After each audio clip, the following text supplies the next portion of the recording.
समय चाय का समय नहीं है। चाय आप कभी भी पी सकते हैं। सुबह पी सकते हैं, शाम को पी सकते हैं, रात में भी पी सकते हैं। जब चाय पी सकते हैं, किसी भी मौके पर पी सकते हैं। तबीयत बहुत खुशनुमा है तो भी पी सकते हैं, तबीयत ठीक नहीं है तब भी पी सकते हैं। किलोग्राम है, जबकि श्रीलंका में 48 किलोग्राम है और चीन में हर व्यक्ति पूरे साल में औसतन 10 किलोग्राम चाय की पत्ती का इस्तेमाल करता है। भारत के लोग दुनिया में चाय पीने में नहीं बल्कि चाय का उत्पादन करने में आगे हैं। पूरी दुनिया में सबसे 49% चाय का उत्पादन चीन करता है और इसके बाद 20.5% चाय का उत्पादन हमारे देश भारत में होता है। और सबसे बड़ी बात यह है कि ये चाय शब्द भी हमारा नहीं। चाय शब्द की उत्पत्ति चीन में हुई थी और वहां इसे चा कहा जाता है, चा। और भारत में यही शब्द अपभ्रंश होकर चाय के रूप में बोला जाने लगा। बहुत कम लोग इस बात को जानते हैं कि भारत में सही मायनों में चाय पीने का चलन ब्रिटिश काल से शुरू हुआ, यानी अंग्रेज हमारे यहाँ इस चाय को लेकर आए। इससे पहले भारत में चाय ज्यादा लोकप्रिय नहीं थी। उस जमाने में भारत के लोग चाय की जगह कषाय पीते थे, जिसका अर्थ होता है काढ़ा। ये जड़ी बूटियों का एक औषधीय पेय पदार्थ होता था और लोग सुबह सुबह इसे जरूर पीते थे। आपने भी, जब आप बीमार होते हैं तो आज भी हमारे देश में लोग काढ़ा जरूर पीते हैं। कोविड के टाइम में आपने बहुत काढ़ा पिया होगा। पहले हमारे देश में यही चलन होता था, चाय नहीं पीते थे, काढ़ा पीते थे। लेकिन बाद में अंग्रेजों को चाय पीता देखकर भारत के लोग भी चाय पीने लगे और धीरे धीरे ये चाय हमारे जीवन और समाज का एक हिस्सा बन गई। हालांकि भारत में इसकी लोकप्रियता का कारण अंग्रेज थे, इसलिए महात्मा गांधी ने चाय का काफी विरोध भी किया था और वे इसे अंग्रेजों का प्रतीक मानते थे। भारत की चाय दुनिया के बाकी देशों की चाय से हमेशा अलग रही है। देखिए, चाय तो पूरी दुनिया में पी जाती है, लेकिन जो हमारे जैसी चाय है ये शायद और कहीं नहीं पी जाती, क्योंकि हमारे देश में जो चाय बनती है उसमें दूध का इस्तेमाल होता है, कई बार उसमें मसालों का भी इस्तेमाल होता है। हम उसमें अदरक डालते हैं, इलायची डालते हैं। आपने भी देखा होगा, जब आप चाय पीने के लिए कहीं बाहर भी जाते हैं, अपने घर में भी बनाते हैं, तो कहते हैं अदरक वाली चाय चाहिए, इलायची वाली, अदरक इलायची वाली चाय आप पीना पसंद करते हैं। ये चाय बिल्कुल अलग है। वर्ष 1830 के दशक में जब अंग्रेजों ने पानी की शुरुआत की, तब अंग्रेज भी बिना दूध वाली चाय पिया करते थे।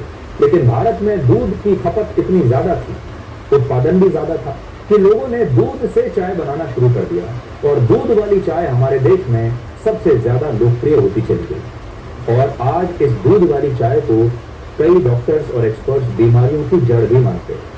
इस पर अमेरिका की ब्राउन यूनिवर्सिटी ने एक रिसर्च की और बताया कि दूध वाली चाय के हर कप में 40 मिलीग्राम कैफीन होता है, जो न सिर्फ स्लीप पैटर्न को, यानी आपके नींद को बिगाड़ देता है, बल्कि इससे हृदय रोग समेत कई दूसरी बीमारियां भी हो सकती हैं। दुनिया के मुकाबले भारत के लोग कम चाय पीते हैं, लेकिन एक तथ्य ये भी है कि भारत में चाय अब बहुत सारे लोगों की लत बनती जा रही है और जैसे जैसे लोगों की उम्र बढ़ रही है वैसे वैसे उनके चाय के कप भी बढ़ते जाते हैं।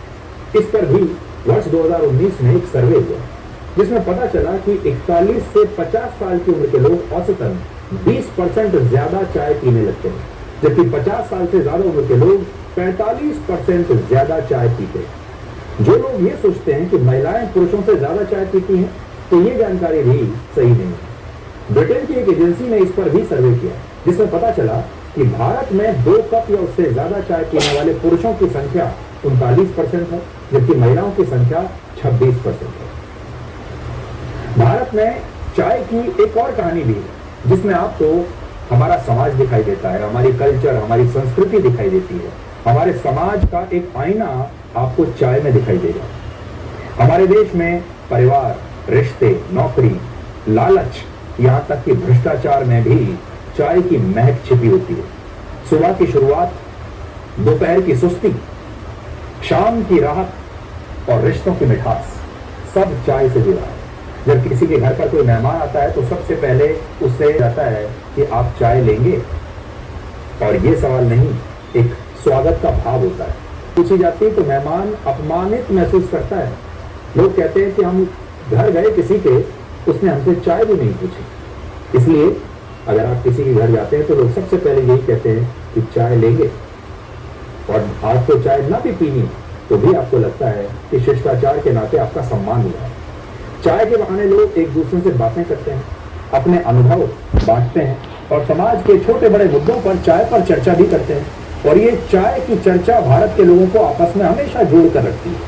चाय ने न सिर्फ रिश्तों को जोड़ा है, बल्कि सत्ता और व्यवस्था की असलियत को भी उजागर किया है। चाय पानी का इंतजाम करवा दीजिए, ये वाक्य भ्रष्टाचार की जड़ों में छिपी सच्चाई को बयां करता है। जब कोई आपसे रिश्वत मांगने की कोशिश करता है तो वो यही कहता है आपसे कि चाय पानी का कुछ बंदोबस्त करा दीजिए। चाय पानी का मतलब कि कुछ पैसा दे दीजिए। यानी चाय हमारे समाज में सिर्फ चाय नहीं है, बल्कि ये लोगों के व्यवहार और मानसिकता की एक प्रतीक बन चुकी है। रेलवे स्टेशन से लेकर हमारे देश के खेतों तक, कॉलेज कैंपस से लेकर हर दफ्तर तक, चाय वो डोर है, वो धागा है जो अलग अलग वर्गों को, विचारों को और संस्कृतियों को बांधता है। और एक कप चाय के साथ कोई अपने सपनों की बातें करता है, कोई अपने दुख हल्के करता है, कोई अपनी भविष्य की योजनाओं की नींव रखता है। चाय का कप छोटा जरूर होता है, लेकिन इसका सामाजिक प्रभाव बहुत बड़ा होता है। और ये भारतीय समाज की वो नब्ज है जहां विचारों का उबाल, भावनाओं की मिठास और संवाद की गर्माहट एक साथ मिलती है। और हमारे समाज का कड़वा सच भी इसी चाय में आपको मिलेगा। आपने देखा होगा, जब चाय में मक्खी गिरती है तो लोग चाय को फेंक देते हैं, लेकिन जब घी में मक्खी गिरती है तो लोग उस घी से मक्खी को निकाल कर बाहर फेंक देते हैं और फिर घी को इस्तेमाल करते हैं। ये प्रसंग हमारे समाज की सोच के बारे में भी बताता है और रिश्तों को भी ये चाय जोड़ती है। हमारे देश में जब शादी विवाह के लिए रिश्ते की बात होती है, लड़के वाले लड़की देखने के लिए घर जाते हैं तो उन्हें अक्सर चाय पर ही बुलाया जाता है। और इस गर्मा गर्म चाय पर दुनिया के इतिहास में भी कई बार उबाल आ चुका है। इसके दाग इतिहास पर आज भी आपको दिखेंगे।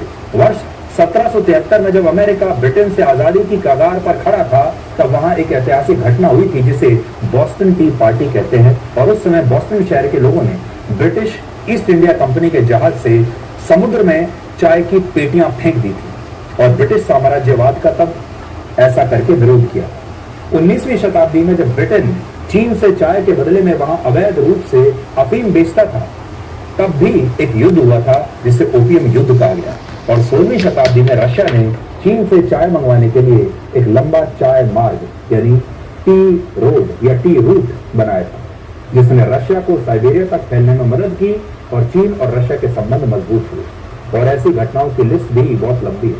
आज दुनिया के सबसे बड़े लोकतंत्र यानी भारत के प्रधानमंत्री नरेंद्र मोदी हैं, जो एक चाय वाले के ही बेटे हैं। और वर्ष 2014 में जब उन्होंने पहली बार लोकसभा का चुनाव लड़ा, तब उनके चुनाव प्रचार में चाय पर चर्चा नाम से एक कैंपेन भी चलाया गया था, जिसकी दुनिया में बड़ी चर्चा हुई थी। और चाय पर चर्चा तभी से सुपरहिट हुआ जब से प्रधानमंत्री मोदी ने इसे अपनी कैंपेन का एक हिस्सा बनाया।